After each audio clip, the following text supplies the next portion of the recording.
This is all wrong. I shouldn't be up here. I should be back in school on the other side of the ocean. Yet you all come to us young people for hope. How dare you! Boring. Boring. Boring. You got it. Don't tell us what we're going to feel. We're trying to solve a problem. Don't tell us what we're going to feel. I'm not telling you. Because you're in no position to dictate that. Remember what you're doing. You're in no position to dictate what we're going to feel.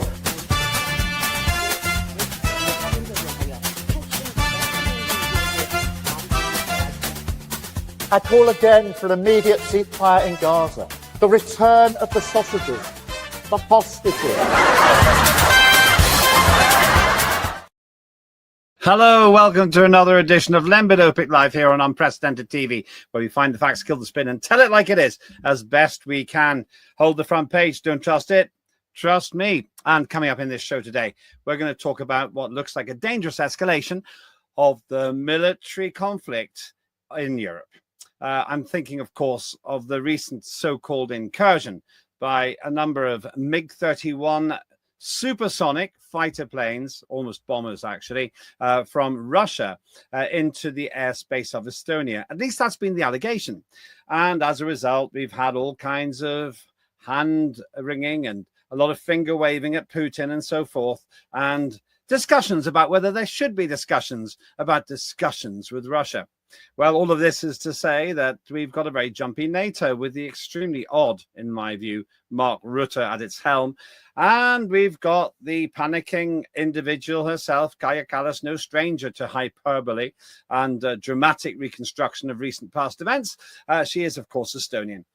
Beyond that, we've got Emmanuel Macron, when he's not trying to save his own skin in France, where his own political career hangs in the balance, he starts wagging his finger too. And don't forget Keir Starmer, the British Prime Minister, who still seems to think that Zelensky can win the war against Russia. We all know that not to be true. At least I hope you agree with me on that. But still he goes on about it, though less so now. He's got so many little local difficulties of his own in the United Kingdom. Put all that together, and we've got as many wars going on politically in France and Britain as there is going on militarily in Ukraine. All kinds of interesting activity on X over the weekend, some of it quite amusing. I haven't got time to relate some of the things I saw, but if you follow my X, that's at Lembit Öpik, the one with the blue tick, and about 24,000 followers, you'll get the gist, including a bit of a limerick competition, which caused some amusement. Let's get back to the present. What is going on? Whose land and who's going into whose airspace, and does it actually matter? Well, let me share my view before I bring my guest in. I don't think it is that important. My personal feeling is that whatever Russia is doing, either on by design or by accident, it probably does not constitute the invading and conquering of the Baltic states. That's Latvia, Lithuania, and Estonia. They might be provoking a little bit, or they might just be teasing. Maybe they're literally just trying to get from A to B, and they go close to Estonia, assuming the planes were there at all. And we think they were, because Russia does say those aircraft were passing by. But the bottom line is this: with jumpy Poland and angry Estonia, it does seem that Ursula von der Leyen, the failed politician who became rather senior in the European Union, is desperate to prove how evil the Russians are. Remember that she, it seems, falsely claimed that her aircraft had been interfered with by some kind of jamming device. But lo and behold, Flight Radar 24, which I strongly recommend if you like to know what's flying over your head, proved that you could track the aircraft from the beginning to the end of its flight. That's done by, you guessed it, the very GPS system, which apparently had been interfered with. I suspect that was one of those classic times when the person who made up the story didn't actually know that we could debunk the story with, yes, you've guessed it, the facts. Well, I'm going to ask my guest about that one too. But fundamentally, what's going on? Is there an escalation, or is this a provocation by the West of the West to justify throwing more pointless pounds in the killing fields of Ukraine? Well, I'm very glad to say that joining me now is Warren Thornton, who is an investigative journalist and a former professional sniper. At least I hope you're a former sniper. Put me right on that. Yeah, I am former, although I need to be sniping at NATO because what they're doing is quite disgraceful, Lembit. Yes, well, let's start with the big picture here. Now, you're probably the most informed person I know on these military matters. Let's start with this latest claim that MiG-31 aircraft, super fast planes, we'll have a little look at them in a moment, invaded Estonian airspace. What do you know? Well, what we know is that they were on a normal flight path to Kaliningrad. And of course, they are traveling at very, very high speeds. Of course, we know how fast they can travel. It's almost 2,000 miles an hour, which is quite incredible. And some of the newer updated models can travel even faster than that. We do have a problem because they're saying that, of course, these Russian jets, they flew over this tiny island on the edge of Estonia. And of course, it's very, very close to international waters. So there's, only a few degrees out could put the Russians in Estonian airspace. But of course, it's highly likely that they weren't. And they always let each other know when they're flying over those airspaces. One thing that needs to be sort of said here is that in Greece, Turkey have flown over Greece's airspace 10,000 times in the last 3 years. 10,000 times. 10,000 times. Yes, 10,000 times in the last 3 years. Nobody has batted an eyelid. Suddenly, shall we say, there's all hell on because a couple of jets might have got very close to the edge of Estonian airspace. That's crazy. So just before we go further, I take it that Turkey and Greece aren't getting on too well still. So technically, Greece could make exactly the same complaint to Turkey that Estonia is making about Russia. Well, Greece have actually done it on 3 or 4 occasions, Lembit, where they've let the UN know and they've let NATO know, and nothing's happened. There's been no Article 4. But let's be honest here. Article 5 is about having a discussion with the other powers in NATO about what has happened and to sit down and have a sensible discussion. Article 4 is a lesser thing. And of course, that's pretty much, can we talk to someone, please? And can you give us a bit of a cuddle to reassure us? So, all right. So it's not that serious a deal. No. Let's just let's look at the topography of Estonia, if we can get that up. Yeah, there it is. Thank you very much. That's Estonia, the land of my mother and father, actually. And if you go from left to right, east to west, it's about 150 miles. Up and down is about 120 miles. Now, these MiG-31s, they probably weren't flying supersonically, but even if they were flying subsonically, to go 120 miles, well, they do 10 miles a minute. So it would take about maximum 15 minutes to get from one end of Estonia to the other. So the theory would have to be that they were continuously in Estonian airspace all the time they went past. Yes, and exactly. Here's the thing. They were saying, there was a great, a fantastic response. But had there been, there were 12 minutes supposedly in Estonian airspace. And if they were, they could have bombed absolutely anywhere in Estonia and gone out the other side. But the thing was, they went across the top there where you can see Tallinn. Now, of course, there's a tiny little island just above that. And that's the thing that's causing all the problems. And, of course, everybody's saying, this, it's a major problem. They've invaded the airspace and everything else. It is complete nonsense. It's not like they flew across the middle of Estonia, Lembit, and they're accusing them of that. And the other thing is, why would the Russians be bothered to do this? There's a lot of questions to do with this build-up, Lembit. And my problem is, you had Ursula von der Leyen, which was an aerial problem. Then you had the cardboard or the foam drones with no explosives in, and of course none of the radar equipment whatsoever. Not only that, the drones couldn't fly at that distance, and of course they were held together with duct tape and everything else. Now these were supposedly decoy drones.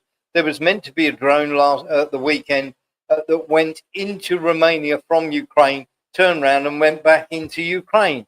And of course, everybody wants to forget about that because it was very, very easily debunked, rather like if you like, the plastic drones, or the foam drones, that the Poles themselves were mocking up these gliders and sharing these things on TikTok, going, "Look, I found a Russian drone."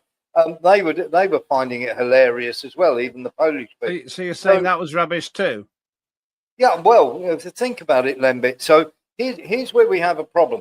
First of all, those drones, the decoy drones that they were sending up, the Gabera drones, they only had a range of 750 kilometers. So if they were launched from Russia, they couldn't have made it to Poland. So the Russians were saying, well, how could this happen? Now, what they're saying is they then changed the narrative and said, oh, they were launched from Belarus. But that doesn't fit either, because Belarus were the ones who then literally alerted everybody and said, look, there's these drones in our airspace. We don't know who they're from. They alerted everybody to say, look, be aware that these drones are flying through the airspace. Now, why would Belarus launch drones on behalf of Russia and then tell everybody that those drones were coming? Why didn't they have explosives?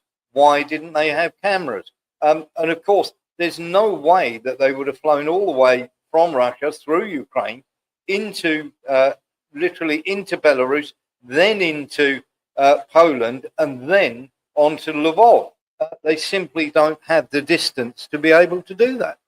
Right. Okay. So it does seem a bit unlikely that these claims are for real. Let's talk a little bit about the aircraft itself. Now, yes. I think this is a tremendously impressive aircraft. The MiG-31. It's just a piece of incredible equipment. Now, I'm a bit of a aviation boffin, as are you, but you tell us about this aircraft here. Yeah, I mean, this thing can travel upwards of 3,000 kilometers per hour, which is about 1,900 miles per hour. Some of the newer models, the even newer models, the Russians don't talk about too much, but they're capable of doing 3,600 kilometers an hour, which is quite incredible, which is, around about 2,300 miles per hour. So this makes them incredibly mobile, incredibly quick. And here's the strange thing you would have to say, given how fast these jets are, Lembit, the fact that they would hover around in Estonian airspace for 12 minutes and then carry on with their trip to Kaliningrad seems very, very odd and very, very strange. They said that NATO aircraft went up there and literally buzzed these, but they didn't. When they intercepted them, when literally the other jets had got up there to have a look at them, they were cruising, and they were cruising in international waters. So everything is not fitting together here, rather like all the drone stories and Ursula von der Leyen's flight. Yeah, just this aircraft certainly looks like a one mean son of a gun. I'm thinking about the language I want to use there, but it looks like a really impressive piece of kit. And if the fastest one's 3 miles per hour, 2,300 miles per hour, well, they could obviously scoot past Estonia in about 3 minutes if they wanted to, but I'm pretty sure they weren't going supersonic, because that would have been a story in itself.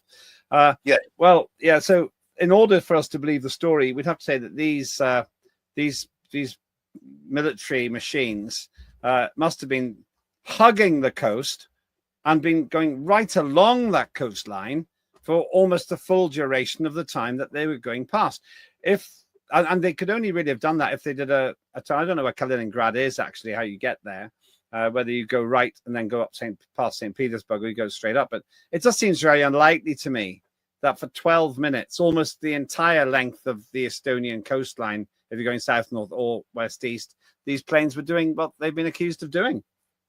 Yeah, absolutely. And you have to remember, we've had the same sort of thing on the ocean in the Baltic Sea, where they accuse various Russian tankers of actually entering various waters that they shouldn't be in. And of course, the Estonian Navy, what there is of it, 4 small boats, tried to board a Russian tanker. And then, of course, a Russian plane turned up, a Russian jet turned up, and they quickly scuttled away, including the helicopter. So they were trying to say then that the Russians were not in international waters, and they were. And it's the same here, the international airspace. One suspects the real reason behind this, Lembit, is that they are desperate for a no-fly zone. to be literally put over not only their own countries, but over the far west of Ukraine, so that they can then move the drone factories in there without the Russians hitting them, of course.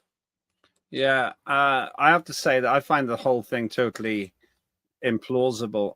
Even if they did do an incursion, 3 aircraft, presumably in formation, presumably going from A to B, maybe they even were told to go a little bit to the right.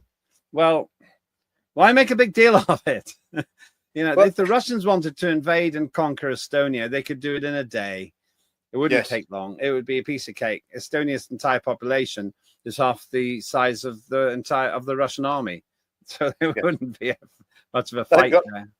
They've got 3,000 people in their military. That would be 2 days of gobbling up the entire force, and of course it would surrender long before that. But here's the thing: you have to ask with. Why would they jam Ursula von der Leyen's plane? Why would they send... Just remind us about that incident, just for those who don't know. So Ursula von der Leyen was making a flight to Bulgaria. And of course, Ursula von der Leyen said that they were held up for an hour in a holding pattern. And of course, it wasn't. It was only 11 minutes. The flight time was over an hour.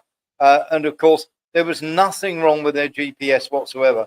But of course, they put out this big story that the GPS had been tampered with. And in fact, how can I put this? Where you said yourself, the flight tracker and everything else, the very GPS people turned around and said there was nothing wrong with the flight. Nobody interfered with it. Even the ground crew at the airport said there was no problems whatsoever. It was in a holding pattern for 11 minutes before it landed. And of course, the flight time was well over an hour. Now, here's the problem, Lembit. Why would they do that? Why would they fly foam drones with no explosive and no cameras into Poland? Why would they fly a drone from Ukraine into Romania and then turn it around and fly it straight back into Ukraine again? And why would these jets enter the airspace? Why would they be doing this? You have to come up with a valid reason. And so far, nobody from NATO has managed to answer any one of those 4 questions. Oh, yeah, I'm not surprised. So Ursula von der Leyen made a claim, which Flight Radar 24, which is available to anybody who wants to buy that app. Well, unfortunately, we're not sponsored for saying that, but Flight Radar 24 would like to sponsor a program. We'd love you to do it. Anyone can see the reality here, that this isn't what's been going on, that it seems that it was a made-up story. Right, yes. Okay. After the break, I just want to introduce... a new opener for one of our shows. I want to talk more about the reaction. F-35s, an aircraft of Western design, which apparently is now going to be equipped with nuclear weapons. Is that wise? Well, we'll have a look at that in just a minute. First of all, we've got Basil Valentine every day if you watch it live at lunchtime. And it's a wonderful show, thoughtful and very insightful and very watchable. And you can watch it with your kids because there's never anything rude in there. This is the new introduction of the new upgrade, if you like, of Basil Valentine's show. Hope you enjoy it.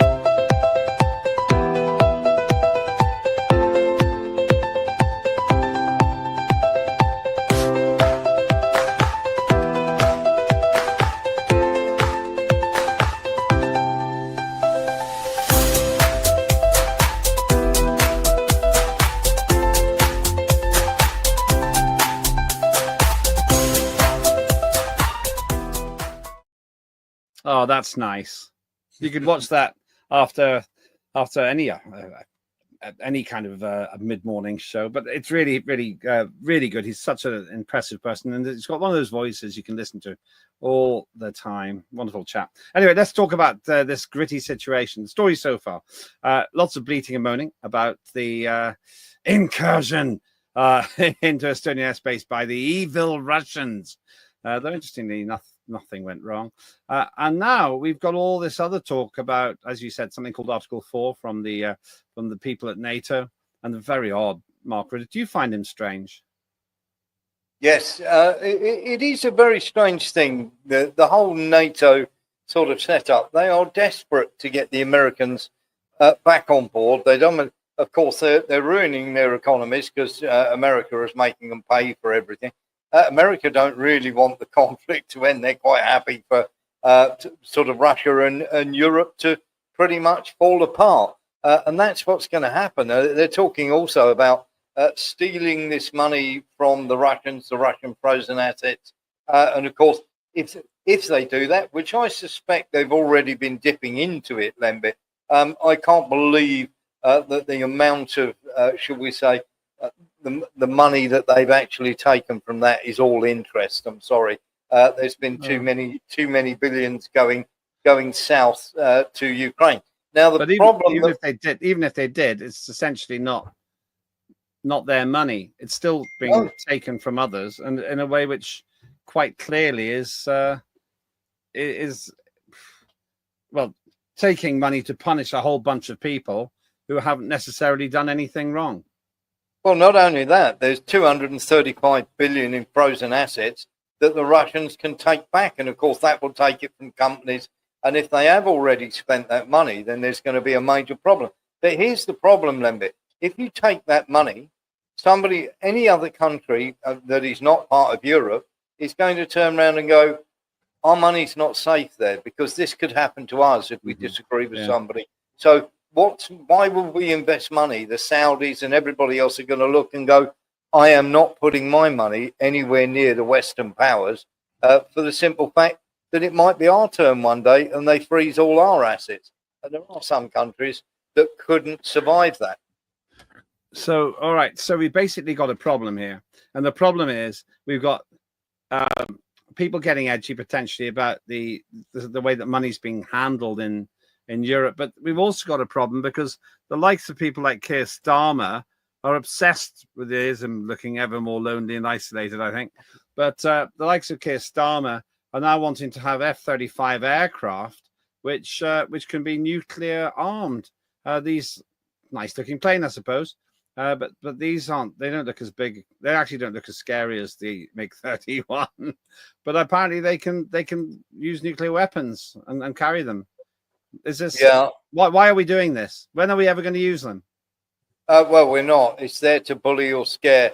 But we have a problem. Of course, when a plane goes down, as you probably know, if anybody's seen the film, but the code for it is a broken arrow. Now we have had numerous amounts of problems with the F-35. We've had some crashing into cornfields. We've had some losing all radio contact while refueling.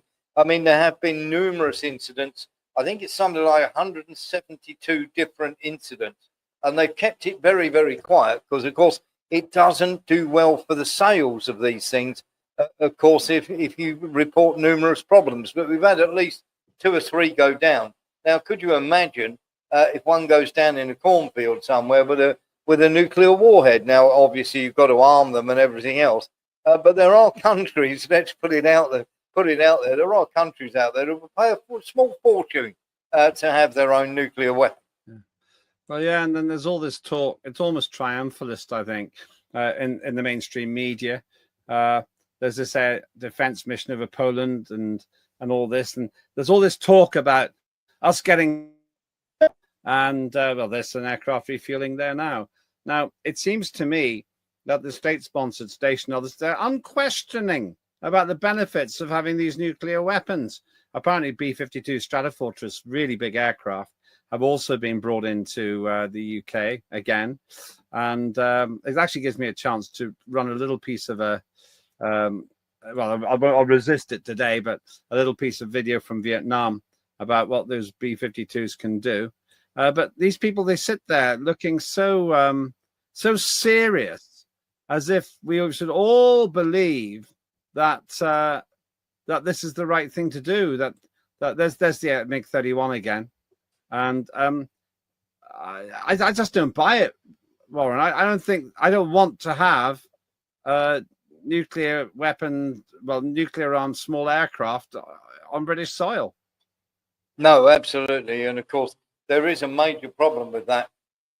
You've only got to get, should we say, one of these that they are not reliable, Lembit. Mm-hmm. So there is every chance, rather than one getting shot down, of one, falling out of the sky. I've just remembered, and that this clip reminds me of it. The claim is that these aircraft were not in radio contact and didn't have their transponders on. Do you know what the reality is?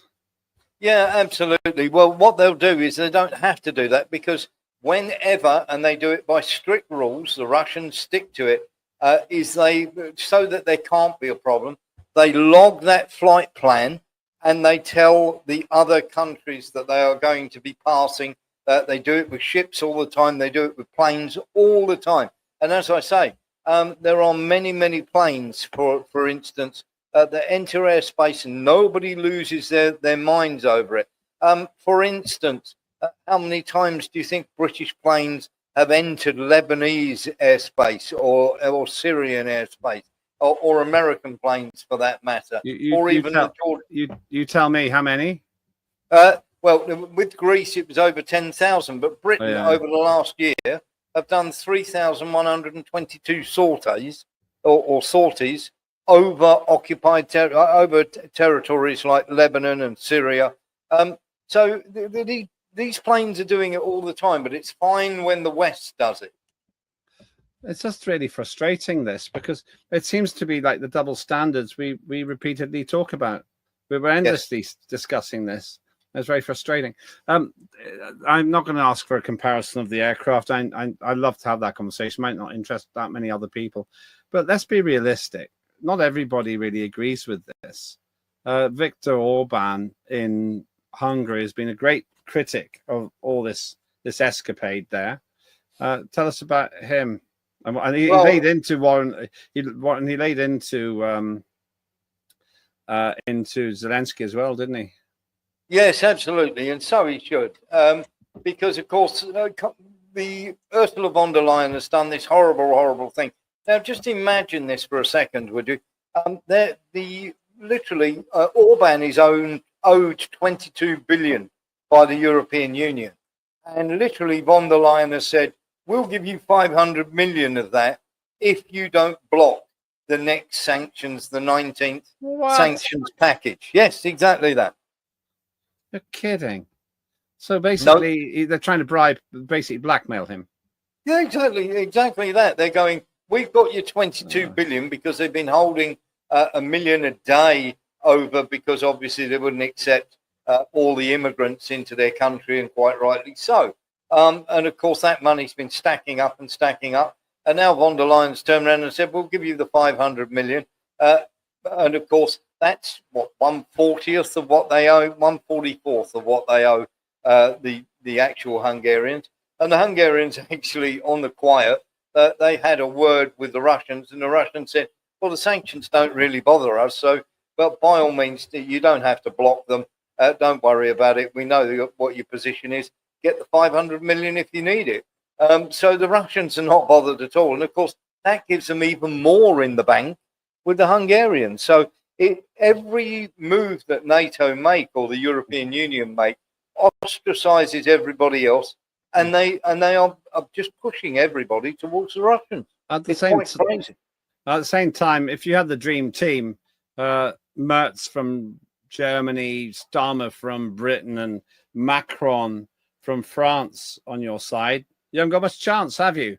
I think this is one of the occasions in one of these photo opportunities with Zelensky and I presume in Ukraine. But these pictures are beginning to look very threadbare, because look how many people have died. That's a statement of how many people have died. And I suppose if your estimates are correct, which is close to 2 million, that would be a field of despair. I don't know. Is it still working? Is this public relations exercise still working for these people? And remember that both Macron and Starmer are in huge trouble in their own countries at the moment, as presumably is Zelensky. Yes, absolutely. And here's the problem that we have. We're looking more and more sort of happy and chipper in getting it right. We're not happy and chipper that so many people have died. But of course, now the Ukrainians it's beginning to leak out. The Ukrainians are saying if people knew the real amount that were dying, then there would be a huge, huge problem. But here's where we have a problem, Lembit, and it is a massive problem, is that Macron and Starmer are not well liked in their own country. Even Merz He's fallen through the floor. And just think how many people have already gone by the wayside in their countries, leaders that have crashed out of, popularity and have lost the leadership of their country because they have bought in to Zelensky. I mean, our own country, Rishi Sunak for one, but many, many other countries where people have crashed out. You only have to look at Scholz in Germany. Macron is hanging on by a thread. He's gone through God knows how many prime ministers. And it is like there's a guy called Alex Christoforou who says once they get a whiff of this Zelensky number 5, they can't help themselves, and they seem just attracted to Zelensky. And Zelensky has been responsible for finishing at least 10 leaders of Europe that have gone by the wayside. That is an incredible achievement. Yeah, and countless thousands, maybe close to 2 million of his own countrymen. What is the reality of where we're heading? Are we heading towards an escalating conflict, or is this going to fizzle out simply because there's just too much danger? Europe will try to escalate. Europe wants an escalation to get the Americans involved. The Americans don't want a bar of it. They want to walk away from Ukraine. They've got bigger fish to fry elsewhere. They want to walk away from Ukraine, so they're not interested in getting involved as much as Trump says he does.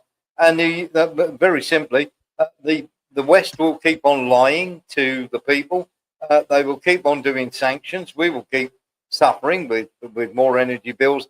The more European economies will go into the toilet. The Russians are doing just fine. They'll just sit back, let the Ukrainians come on to them. Eventually, they're going to run out of 60-year-olds. What are you going to do then? And it is one of those. To clarify the point you're making, that Zelensky, if I'm correct, is now conscripting people of my age and your age, 60 to 65-year-olds, into the front line. Yes, they're already going. And of course, we've got videos showing quite clearly that that's happening. Now, here's the thing. What happens when you run out of men? Because then they're turning around and saying, we're going to keep funding you, we're going to keep funding you, we're going to send you lots of weapons. Well, as soon as they cross the border, they get blown up. This is why they want a no-fly zone, so they can move the factories into Lvov, so they can make the drones from there. Because, of course, the Russians have got such good intel, and there are people, the Ukrainians, if you like, Russian spies inside Ukraine. The moment anything moves anywhere, the Russians find out about it in no time at all, and then they target it. So Ukraine can never get up ahead of steam, and neither can NATO. And NATO then have to make a big choice. Do we put boots on the ground? Not going to do that. Can we get somebody else to go in and put boots on the ground? Possibly Moldova, Lithuania, one of the little countries or one of the Scandinavian countries. But we're not going to put boots on the ground ourselves because we've seen what's happening. If they thought they were winning, Lembit, they'd be in there like a shot because they'd all want the glory. They know they're losing and they're just lying to all the people of Europe. Right. Can you tell what that is? Any guesses? That's no water. That's the English Channel. That's the English Channel, yeah. You've been away too long. Yes, I have, yeah. Like that. Yeah. Now, and I don't get why we should believe people like Starmer when they can't even defend 20 miles. Churchill did a pretty good job. World War II, he kept the entire Wehrmacht at bay. But yes, the current government can't even protect us from the army of men of fighting age who presumably are not armed and have no papers. Why would we believe that the British Army, if it can't even defend that small stretch of water, which anybody who's flown across the Channel can see both sides of with no trouble at all? You can stand on the White Cliffs of Dover and see the White Cliffs of France. Why would anyone believe that our involvement would make any difference beating the mighty Russian army? Well, I don't think anybody should believe it, Lembit, and I'm going to put forward a very dangerous assumption here, but one I believe to be perfectly true. Very simply, if we do get into a war, they're going to send the indigenous people off to fight. And of course, under the European Court of Human Rights, under the ECHR, we can't send immigrants off the war. They would have to volunteer. we can't jab them either. And I honestly think that they would just send the indigenous people off to fight in that war. Terribly worrying. And how seriously should we take the prospect of an escalation? From the West to a point, but the Americans are not going to get involved. So we might well go to the brink of something bad, but in the end, the Americans are not going to want to go to that full escalation. They're going to want to draw back from it. So Europe are not going to go in there without the Americans' help, even desperate as they are for it. And Ukrainians are just going to keep dying bit by bit. The Russians aren't interested in taking any land yet. It's while the Ukrainians are coming to them, they are achieving their objective of getting rid of the Ukrainians. And then when they're ready, then they'll move in. My inclination is to shy away from this next observation, but I want people to remember what Starmer, your Prime Minister, Keir Starmer, dear Britain, could evoke if he starts flying around with nuclear-tipped weapons. This is what we're talking about. Yeah.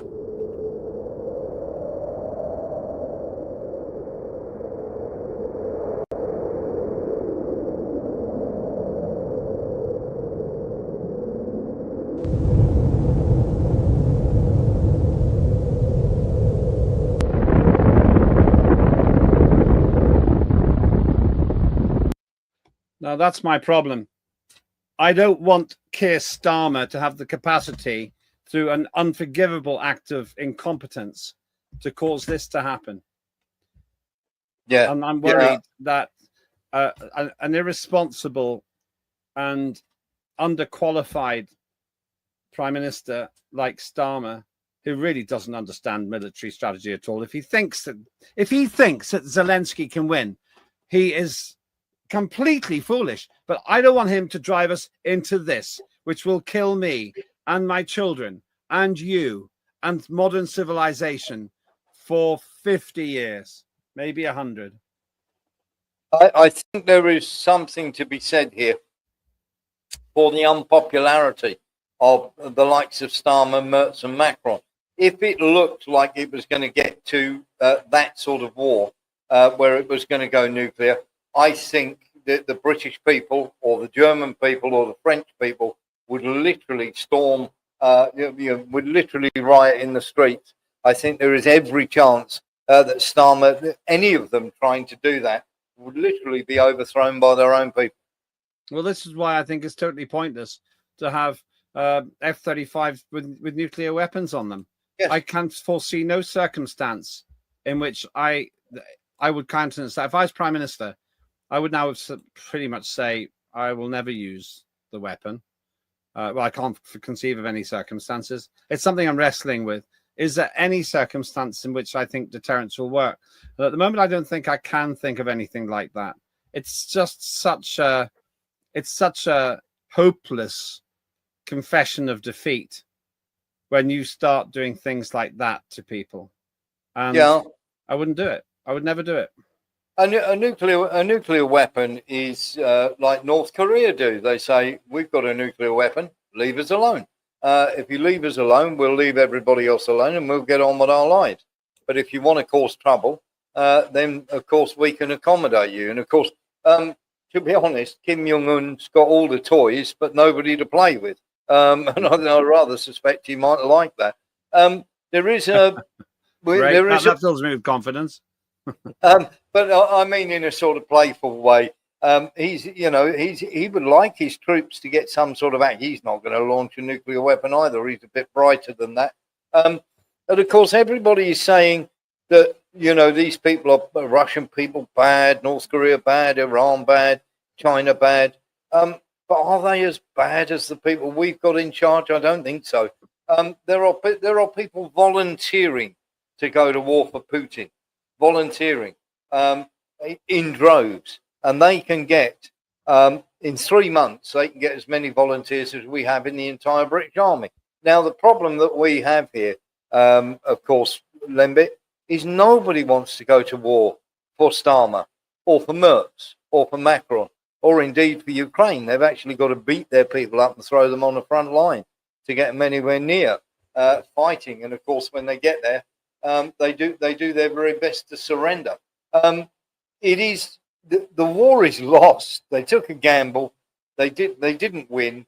One suspects that America were just trying to extend Russia in the first place so that they could take over Syria, Nepal, and various other areas. And of course, we have explained this quite a lot, that this is just to extend Russia. And of course, they get on with the likes of taking over Syria. Now we've had, obviously, the stuff that's gone on in Nepal. We've got Malaysia, which is a bit of a hotbed. We've got the Philippines, which is just starting to kick off. We've got Thailand, which is going to be a bit of a problem in the future. And, of course, China and Iran. So America have got a lot to keep themselves occupied with. They certainly don't want to be bogged down in Ukraine. Immediate next steps, then. What do you think will happen? Will there be any meaningful response to the alleged incursions into Poland, Polish airspace and Estonian airspace? No, what they'll do is the usual. Europe will grind their teeth, say this is totally unfair, it's awful. When are you Americans going to help us? Trump will keep dangling the carrot and not actually producing anything and going, well, because he's selling weapons to. But remember, Trump's getting a good deal out of this because he's selling his weapons like there's no tomorrow. And he's also getting Europe to buy the oil from him, which is coming from other sources. So Trump is sitting pretty. Why would he want to change? The Russians are sitting pretty because they're totally self-sufficient. The Chinese are laughing at everybody. The Indians are going to keep buying Russian oil. The Chinese and the North Koreans are just laughing at everybody. And of course, the whole of Europe is grinding their teeth and pulling their hair out. Nothing is going to change. Thank you so much. Where can we get another dose of Warren Thornton? You can come and see us at warrenthornton.com. We have an evening show, Monday to Friday, 6 p.m. to 8 p.m.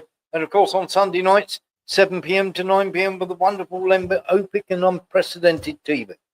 Thank you so much. It's good to see you always. And obviously, if you're watching it on the archive, you'll see how much of what we say is right. And if you're not watching it on the archive because you can't find it, maybe the worst has happened. I hope not, though. I'm an optimist, Warren. I want to say one word of optimism before you finish. I don't think this will escalate much because why would Russia escalate it when they're getting what they want? They are losing people in the meat grinder of the Ukraine war, but on what ratio would you say? For every one Russian that dies, how many Ukrainians are dying? At the moment, it's about 25 to 1, 25 Ukrainians to 1 Russian. And it's huge issue. I really want to drill into those figures and verify what you've got at some point. I know you've said that many times. So on a future occasion, let's discuss that. So warrenthornton.com is the place to get the whole program with Warren Thornton. Monday to Friday, 6 p.m. till 8 p.m. UK summertime, 7 p.m. till 9 p.m. on Sundays. I appear there as well. And you will also get the first half, roughly the first half of their show. Of Warren Thornton's show here every day, normally Monday to Saturday. So thank you very much to Warren. Thank you for watching and be optimistic. My advice is that although Russia is clearly going to win in Ukraine, it doesn't seem in anybody's interest to escalate this. And with the little local difficulties facing Merz, the head of the German government, Macron, just about the head of the French government and the head of his own party these days. They've got so many problems at home. The last thing they need to do is open yet another front abroad. How many of those leaders would really want to explain to their viewers on television, to their citizens, why their fellow countrymen and women are coming home in body bags? I just think that would be a bridge too far and would topple any one of those three. That's my opinion. You can have your opinion as well. Go to X, have your say. I'll engage as much as I can. And if you like this, please subscribe to YouTube. We love the fact that you're coming in increasing numbers. Very much appreciated. It helps us do what we can do and what we need to do. It doesn't cost you anything to subscribe at this time. So go to Unprecedented TV on YouTube and please subscribe. Thank you very much to you, to the team, more than anything, for the fact that you dare to think for yourself. I'm Lembit Öpik. This is the home of free speech, Lembit Öpik Live on Unprecedented TV. I'll see you soon.